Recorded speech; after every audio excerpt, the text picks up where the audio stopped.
नमस्कार, आप देख रहे हैं सचाड़ी न्यूज। भगवान राम भी इनको माफ नहीं करेंगे। अखिलेश यादव ने क्यों दिया बीजेपी को ऐसा श्राप?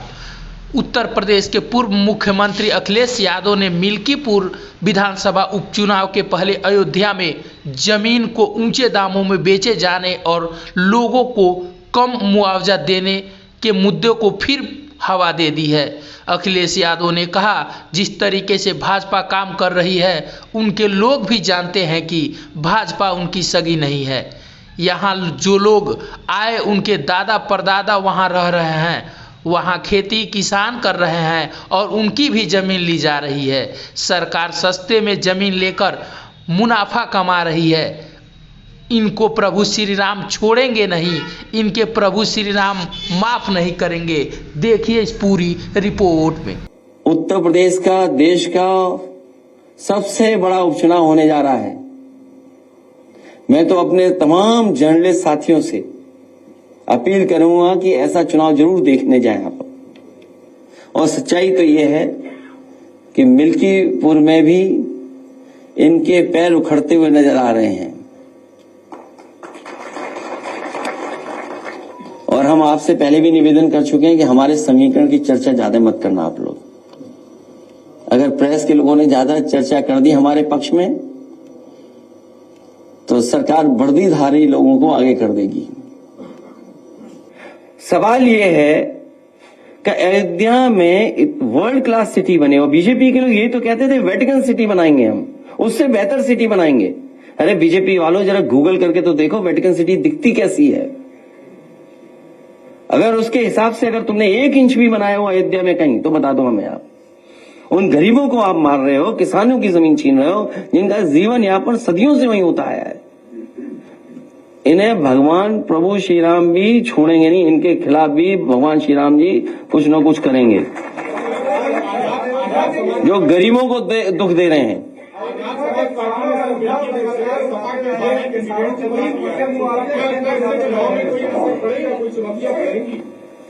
देखिए, समाजवादी पार्टी का प्रत्याशी पीडीए परिवार का है, वो लड़ने जा रहा है, वो मुकाबला कर रहा है। पिछले कई दिनों से काम हो रहा है। हमारा ऐतिहासिक जीत होने जा रही है। बस हमारा आपसे निवेदन है, हमारे समीकरण की आप चर्चा करते हो कई बार, हमें चैनल पर डर लगने लगता है। हमारे ही रास्ते पर भारतीय जनता पार्टी चलेगी, उस पर दूसरा कोई रास्ता नहीं है।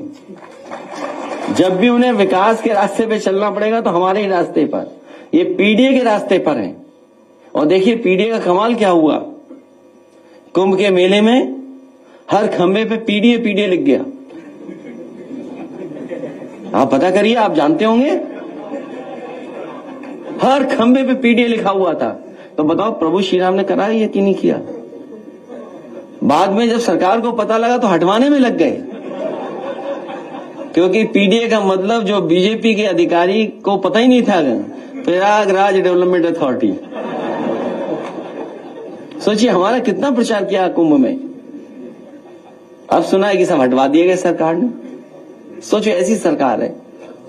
अध्यक्ष जी, अयोध्या के किसानों का मुद्दा आप लगातार उठाते रहे हैं कि मुआवजे को लेकर दिक्कत है। लगभग 2 महीने पहले आवास विकास परिषद के सचिव नीरज शुक्ला ने प्रेस कॉन्फ्रेंस की थी और उस प्रेस कॉन्फ्रेंस में जो है अयोध्या के किसानों की बात की। उन्होंने कहा कि हम लैंड पूलिंग पे बात कर रहे हैं कि लैंड पूलिंग के लिए किसानों को जमीन दी जाएगी, किसान इस पर राजी हो कि वो अपनी पूरी जमीन देंगे और उसका 25% हिस्सा हमने डेवलप एरिया में देंगे। लेकिन किसान जो है लगातार बड़े ज्यादा मुआवजे की मांग कर रहे हैं, जो उनके लिए देना जो है लैंड पुलिंग या इस तरह की जो शब्दावली ला रहे हो, जो कई स्टेटों में सक्सेसफुल भी है, फेलियर भी है। ये लैंड एक्विजिशन का तरीका, पूरा सरयू नदी के आसपास लैंड एक्विजिशन हो गई। किसानों को कितना लैंड पुलिंग में मिला है अमाउंट बता दे सरकार हमें। अगर कहीं भी अयोध्या में किसानों की जमीन लेने के बाद किसानों को कहीं डेवलपमेंट के लिए जमीन दी गई हो, डेवलप करके जमीन दी हो तो बता दें हमें। पूरा सरयू के आसपास सभी जमीन बिक गई। अधिकारियों का कहना है किसान राजी नहीं है लैंड पूलिंग के लिए। हम भी राजी नहीं है। हम मार्केट वैल्यू के हिसाब से पैसा चाहते हैं, किसानों को मुआवजा मिले। अधिकारियों के चक्कर में रहोगे तो समझ लो क्या करना पड़ेगा तुम्हें। सवाल इससे अलग हटके है सर, आज बॉलीवुड के अभिनेता सैफ अली खान पे हमला हुआ है, जिसकी अभी प्रेस कॉन्फ्रेंस में वहाँ के डॉक्टर्स कर रहे हैं। 6 जगह हमला हुआ था, चाकू का टुकड़ा भी उनकी रीढ़ की हड्डी से मिला है। हालांकि सुबह सुबह ही ये खबर आई थी और लगातार सभी चैनलों पे चल रही है। सैफ अली खान स्वस्थ रहे, उनका इलाज अच्छा हो। क्या कारण है, किस कारण हुआ है, ये हमारी जानकारी में नहीं है, इसलिए हम इस पे कोई टिप्पणी नहीं कर सकते। लेकिन इस तरह की घटना किसी बड़े व्यक्ति के साथ न हो।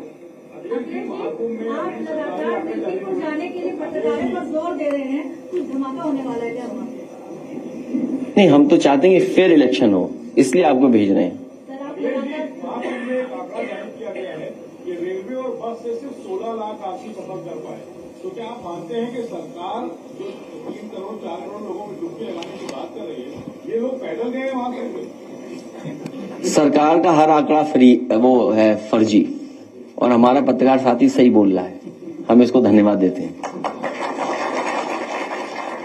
कुछ ट्रेनें खाली आ रही हैं, सुनने में आया गोरखपुर वाली खाली ट्रेन गई है पूरी, और नहीं मानते भी वीडियो दिखा सकता हूं मैं आपको। नहीं, वो छोड़िए, हम उन पे चर्चा नहीं करना चाहते, लेकिन ये बात मोटी मोटी मान लीजिए कि बीजेपी का हर आंकड़ा फर्जी है।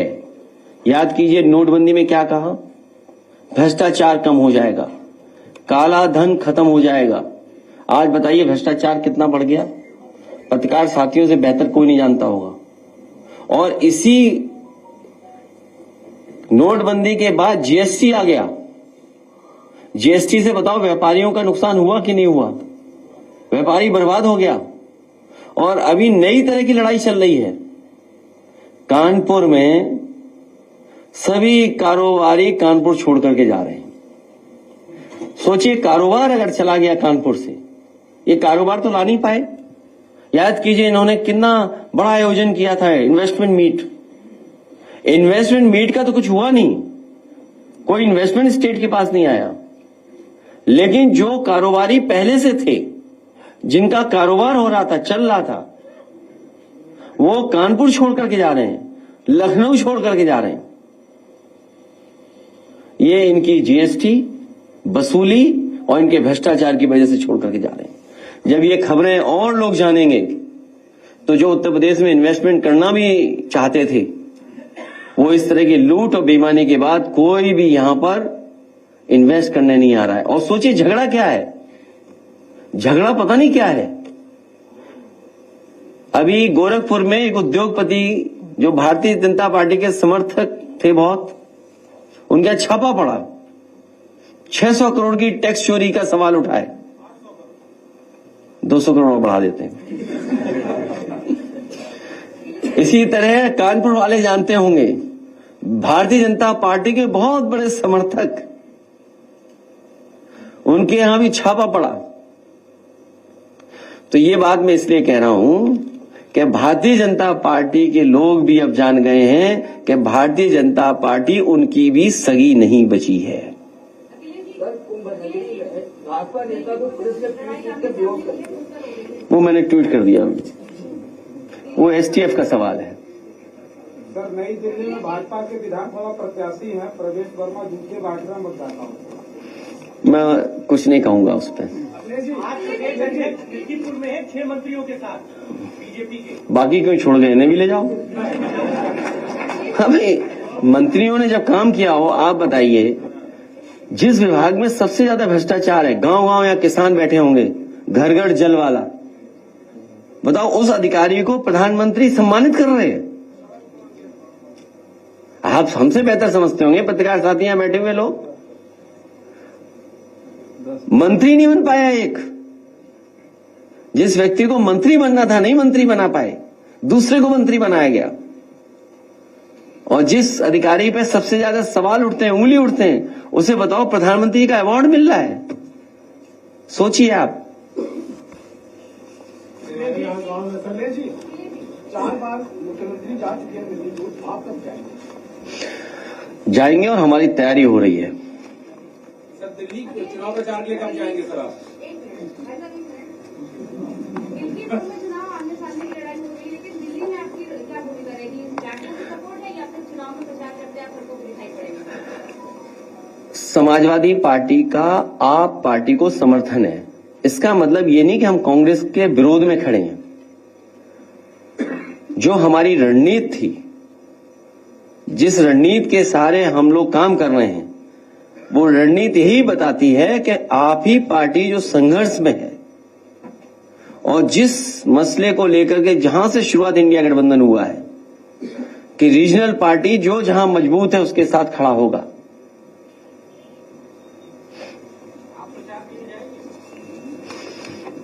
आप भी चलना, दोनों जगह चलेंगे। इसलिए एक बार फिर हम अपने किसानों का धन्यवाद देते हैं और आप इन किसानों की मदद कराइए।